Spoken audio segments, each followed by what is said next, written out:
My relationship with Catholic Healthcare started in 1998 when I was invited to become a director of both Catholic Healthcare and Hawkesbury District Health Services. I was a director then for 6 years, stepped down, and in 2009 I was invited to come back as a trustee of Catholic Healthcare. And later in 2013 I was invited to be the chair of trustees, so I performed that role till I retired in 2017. The thing is about Catholic Healthcare, I always say it's a small miracle it ever got going, to be honest. We started off with lots of naysayers saying you could never get this thing flying in the first place. It was originally intended to be a group that would bring Schedule 3 hospitals, that was the not-for-profit hospitals, together, and that never got off the ground. And then we tendered for the hospital at Hawkesbury. Now, at that time, we didn't have experience in building or managing a hospital, and we had no money. So we borrowed 100% of the funds with guarantees from several congregations, and then we had to borrow another $1 million as working capital so we could run the damn thing.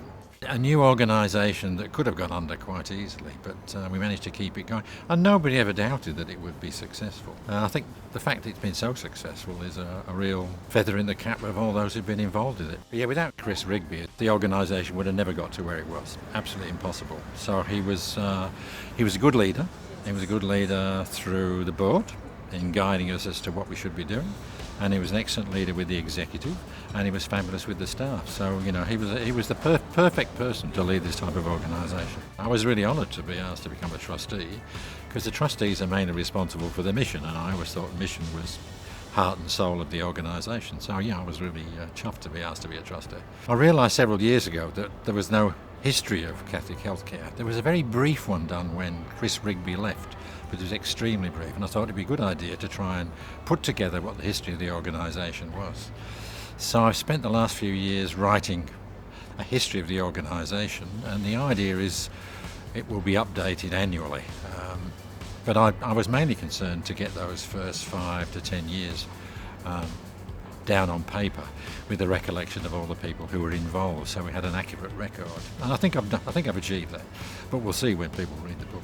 Chris Rigby was always very concerned that we go back and celebrate every achievement that was made, and I think that's important for any organisation, and especially an organisation like this, which is mission driven. And I think there's a tendency as it gets bigger and bigger, the number of staff increase hugely, that the mission gets sort of sidelined to some degree as an adjunct, whereas it really is part of the DNA of the organisation.